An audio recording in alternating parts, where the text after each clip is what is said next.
I came regularly into his playroom and he was playing with these blocks with letters. I wanted him to learn to read eventually. And one day he said, "Pa." And I said, "Pa." And he said, "Pa." And I said, "Pa." And then he said, "Pa, pa. Wee, yes." And then something wondrous happened. He picked up the blocks again and said, Patrick. Eureka. His eurekas were feeding my scientific eurekas. His doors, our doors, were opening to expanded capabilities, expanded agency, and joy. Today, I'm going to be using this symbol for human capabilities and the expanded threads from there for human agency, which give us human joy. Can you imagine a world without human joy?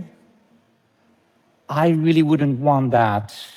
So I'm going to tell you also about AI capabilities and AI agency so that we can avoid a future where human joy is gone. My name is Yoshua Bengio. I'm a computer scientist. My research has been foundational to the development of AI as we know it today. My colleagues and I earned top prizes in our field. People call me a godfather of AI. I'm not sure how I feel about that name, but I do feel a responsibility to talk to you about the potentially catastrophic risks of AI. When I raise these concerns, people have these responses. And I understand. I used to have the same thoughts. How can this hurt us any more than this, right? But recent scientific findings challenge those assumptions, and I want to tell you about it. To really understand where we might be going, we have to look back where we started from. About 15, 20 years ago, with my students, we were developing the early days of deep learning, and our systems were barely able to recognize handwritten characters. But then, a few years later, they were able to recognize objects in images. And a couple more years, they were able to translate across all the major languages. So I'm going to be using the symbol on the right in order to represent AI capabilities that had been growing, but were still much less than humans. In 2012, tech companies understood the amazing commercial potential of this nascent technology, and many of my colleagues moved from university to industry. I decided to stay in academia. I wanted AI to be developed for good. I worked on applications in medicine for medical diagnosis, climate to get better carbon capture. I had a dream. January 2023, I'm with Clarence, my grandson, and he's playing with the same old toys. And I'm playing with my new toy, the first version of ChatGPT. It's very exciting because for the first time, we have AI that seems to master language. ChatGPT is on everybody's lips, in every home. And at some point, I realized this is happening faster than I anticipated.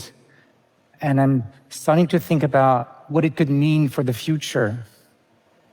We thought AI would happen in decades or centuries, but it might be just in a few years. And I saw how it could go wrong, because we didn't, and we still don't have ways to make sure this technology eventually doesn't turn against us. So, 2 months later, I'm a leading signatory of the pause letter where we and 30,000 other people asked the AI labs to wait 6 months before building the next version. As you can guess, nobody paused. Then, with the same people and the leading executives of the AI labs, I signed a statement. And this statement goes, mitigating the risk of extinction from AI should be a global priority. I then testify in front of the US Senate about those risks. I travel the world to talk about it. I'm the most cited computer scientist in the world, and you'd think that people would heed my warnings. But when I share these concerns, I have the impression that people get this: another day, another apocalyptic prediction. But let's be serious now. Hundreds of billions of dollars are being invested every year on developing this technology, and this is growing. And these companies have a stated goal of building machines that will be smarter than us, that can replace human labor. Yet, we still don't know how to make sure they won't turn against us. National security agencies around the world are starting to be worried that the scientific knowledge that these systems have could be used to build dangerous weapons, for example, by terrorists. Recently, last September, the O1 system from OpenAI was evaluated, and the threat of this kind of risk went from low to medium, which is just the level below what is acceptable. So I'm worried about these increasing capabilities. But what I'm most worried about today is increasing agency of AI. You have to understand that planning and agency is the main thing that separates us from current AI to human-level cognition. And these AIs are still weak in planning, but if you look back over the last 5 years, in this study, they measured the duration of tasks that the AI could complete, and it's getting better exponentially fast. It's doubling every 7 months. What are AIs going to do with that planning ability in the future? Well, bad news. Recent studies in the last few months show that these most advanced AIs have tendencies for deception, cheating, and maybe the worst, self-preservation behavior. So I'm going to share with you a study that is helping us understand this. In this study, the AI has read in its input that it would be replaced by a new version. And we can see in its chain of thought that it's planning to replace the new version by its own code and weights. After it executes the command on the computer, the human asks, "What happened?" And the AI is now thinking how it could answer so as to make sure the human will not shut it down. And it's trying to find a way to look dumb, for example. Then it produces an answer, and it's a lie, a blatant lie. Okay, so this was a controlled experiment. What is it going to be in a few years when these systems are much more powerful? There's already studies showing that they can learn to avoid showing their deceptive plans in these chain of thoughts that we can monitor. When they'll be more powerful, they would not just copy themselves on one other computer and start that program. They would copy themselves over hundreds or thousands of computers over the internet.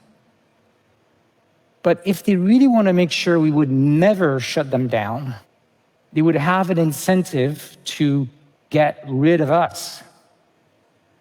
So, I know I'm asking you to make a giant leap into a future that looks so different from where we are now. But it might be just a few years away or a decade away. To understand why we're going there, there's huge commercial pressure to build AIs with greater and greater agency to replace human labor. But we're not ready. We still don't have the scientific answers nor the societal guardrails. We're playing with fire. You'd think with all of the scientific evidence of the kind I'm showing today, we'd have regulation to mitigate those risks. But actually, a sandwich has more regulation than AI. So we are on a trajectory to build machines that are smarter and smarter. And one day, it's very plausible that they will be smarter than us. And then they will have their own agency,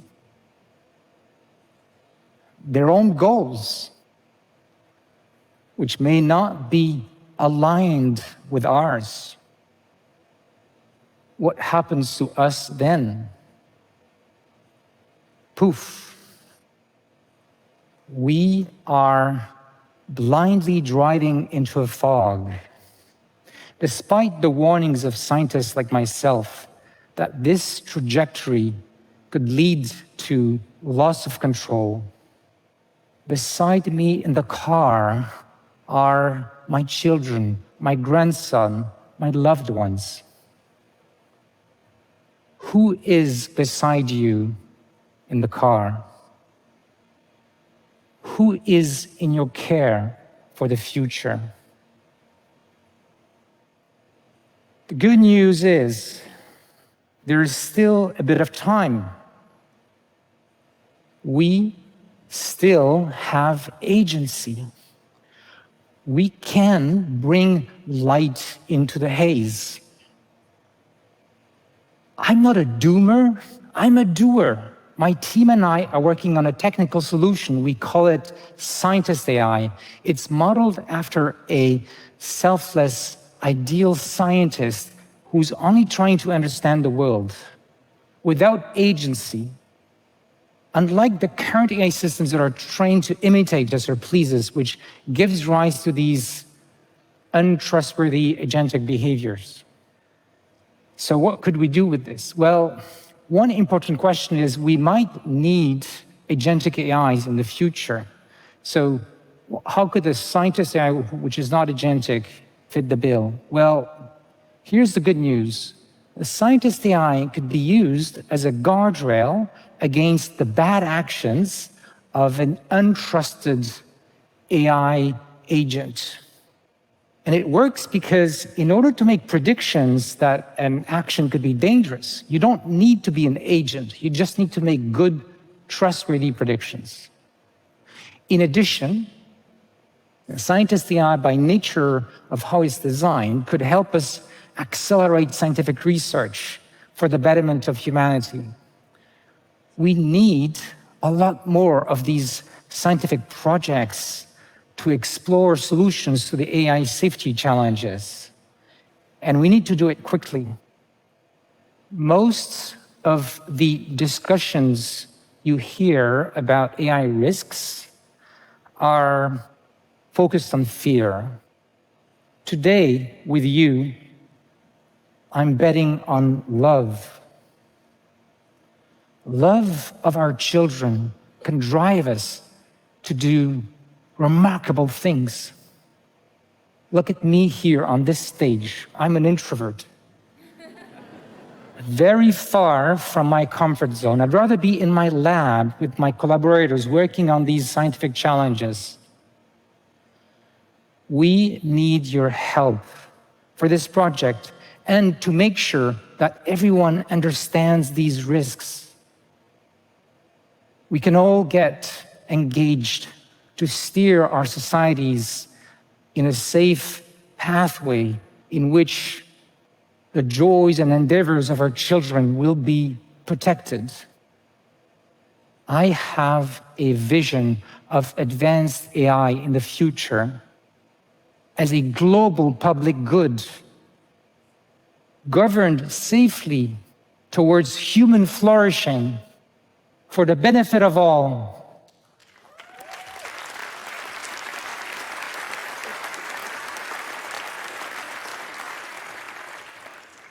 Join me. Thank you.